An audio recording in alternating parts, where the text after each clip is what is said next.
Hey everybody, welcome back to Frank Conversations. My name is Zoe. Guys, today I wanted us to talk a little bit about how different the schooling system is from maybe the early 90s, uh, probably before that, and going into the early 2000s or mid 2000s, and what it is now, in like the 2020s and so forth, right? Um, Thank you so much for our subscribers and thank you so much for liking and commenting on every video. Please, those who like our videos or like our content, please continue to watch. And if you haven't subscribed, please do subscribe. It helps the channel grow, and it helps us. It actually motivates me to continue putting out these videos. Right. So the first thing that I wanted to talk about was how the education has been so different, right? I remember when I was in school, we used to have this thing called higher grade and standard grade, right? When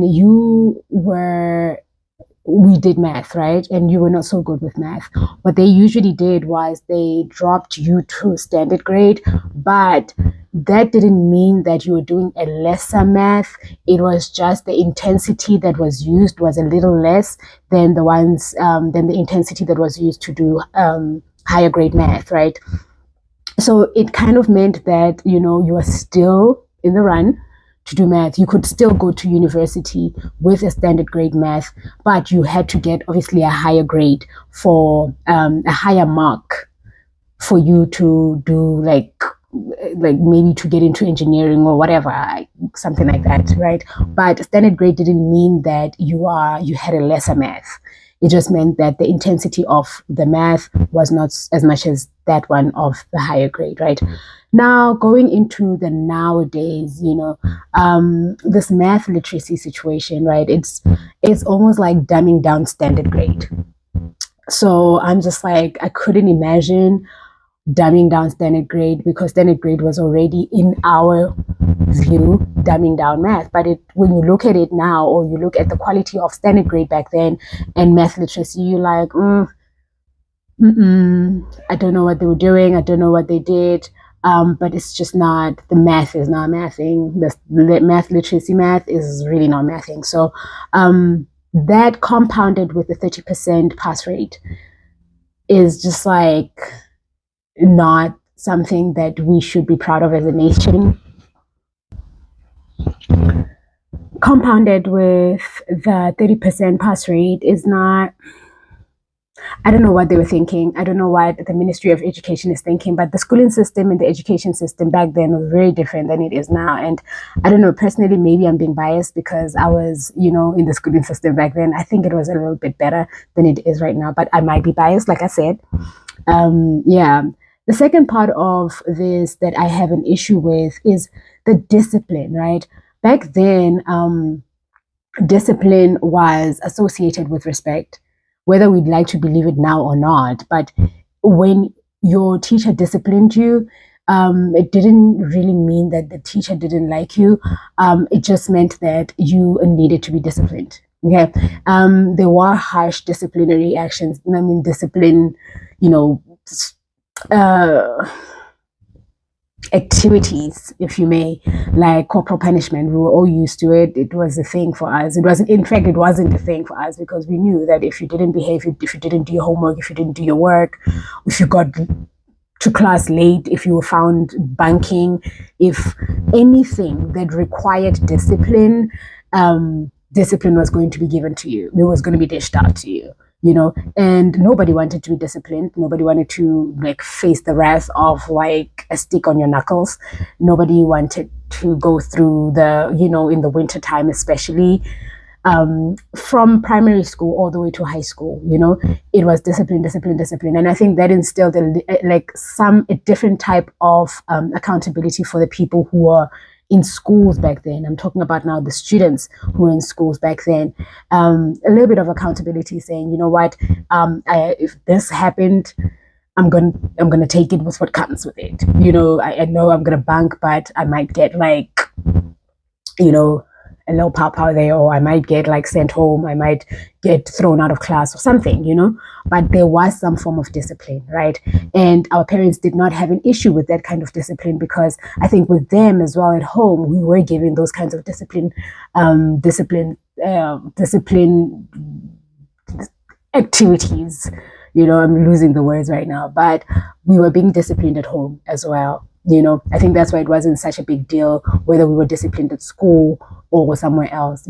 Same thing as when you're walking somewhere and you are disrespecting your neighbor who's is an elder, then it was not an issue for them to discipline you, because, excuse me, what, you know unlike today in schools today, and I'm gonna like narrow it down to schools where children don't get disciplined. I was talking to one of the teachers recently, and she was telling me that they were told that they not even allowed to raise their voices anymore if they want to discipline the kids. There's 40 children in the classroom and there's one teacher, and 40 children are acting out of character, running amok in the classroom. What are you supposed to do as an individual? There are no class assistants, there's no teacher assistants, there's nothing. You don't have anything, and there's just one person. I don't know why the government of South Africa thinks that teachers are angels, or they're psychologists or therapists or whatever, where they can put all the burden of children on top of teachers and expect them to teach at the same time, when we are not allowed to discipline these kids in class. We're not allowed to discipline these children at school, at home. There's just no discipline. And if I know that I'm not going to be disciplined for not doing my homework, why would I do my homework?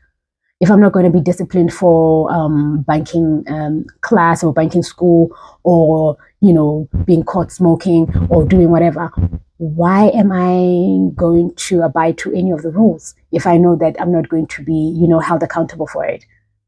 So I think that's what the school system has done to the children, and the school system compounded with the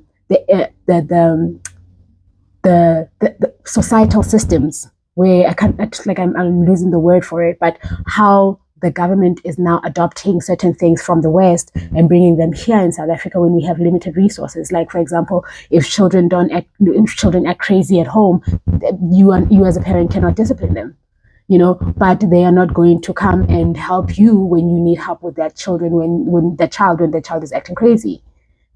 So the discipline area here is quite a big one, because it runs further into our communities, where you find children acting crazy because they are allowed to, and they have been given those rights to act crazy and not be accountable for anything they do.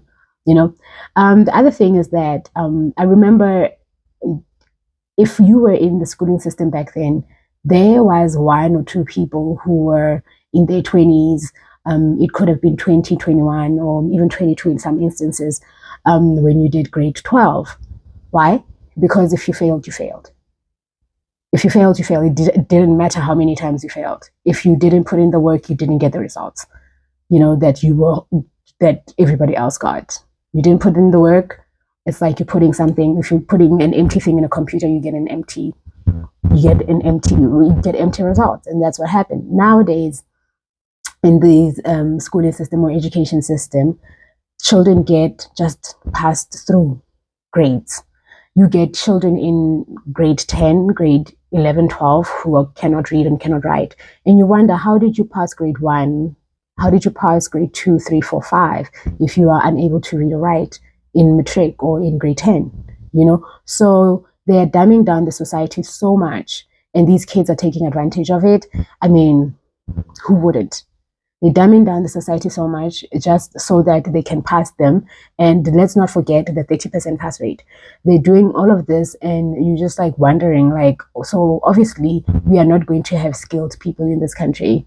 We won't. By the time all of this is done, we won't have skilled people. They are going to have to get skilled people from outside, because why would we have skilled people if we keep passing kids through grades if they are incapable of doing the basics? That's another thing that I kind of find a little difficult in this educational schooling system that we have nowadays. And the other thing that I have an issue is I might get like a little slaughtered for this one, but the social life. Social life didn't mean social media. I know we didn't have a lot of social media. We didn't have social media back then, but social means being active, physically active with other people. It helps you, man. It helps communication. It helps, dealing with problems, the problem solving. It helps a lot. So nowadays, kids are just like, on social media, TikTok, and all of these things, TV, and you find children doing TikToks at school in school uniform. And you're just like wondering, like, okay, what are you doing? And we are brewing a society where mental health is obviously going to be an issue, loneliness is going to be an issue, isolation is going to be an issue. We bring such a community or a society that is probably not going to be able um to self-assess, man, because they are so used to being by themselves and looking at the camera like I am right now. If somebody's fighting with someone on TikTok, they're not even fighting with them physically or whatever. The person puts up the phone and they're looking at a phone as if they're talking to that person on the phone. Is that not craziness? But for us, we used to go outside and play and do all these things, and problem solve, literally problem solve in the fields, in anywhere, play ball, play whatever. We were very active.